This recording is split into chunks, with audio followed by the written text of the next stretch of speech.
लाखो करोडो भाविकांचे श्रद्धास्थान असलेल्या भीमा नदीच्या प्रदूषणाचा स्तर आता खरं गंभीर स्तरावरती खरं पोहोचलेले आहे, असा अहवाल खरं केंद्रीय प्रदूषण नियंत्रण मंडळाने जाहीर केलेल्या अहवालात तरी खरं सांगितलेलं आहे। विशेष म्हणजे मुळा मुठा नद्यांच्या संगमानंतर नदीतील पाण्याची गुणवत्ता धोकादायक पातळीवर गेली असल्याचे या अहवालात स्पष्ट करण्यात आलेले आहे।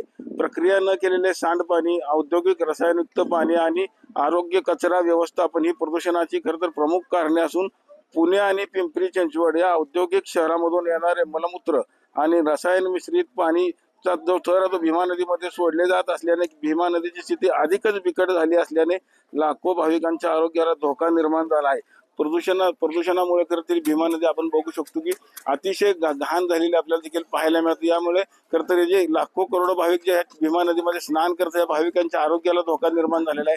त्वचेचे आजार झालेले असतील, असे वेगवेगळे आजार खरं तर होत असल्यास देखील या अहवालात स्पष्ट करण्यात आलेले आहे। त्यामुळे केंद्रीय प्रदूषण महामंडळानुसार ही लवकरात लवकर प्रदूषणमुक्त भीमा नदी करावी अशी देखील शिफारस त्यांनी आता खरं तर केलेली आहे।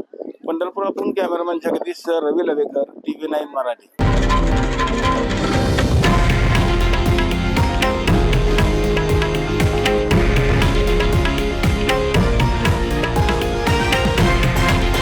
हे आहे देशातील नंबर 1 न्यूज नेटवर्क आणि आपण पाहत आहात TV9 मराठी, एकमेव।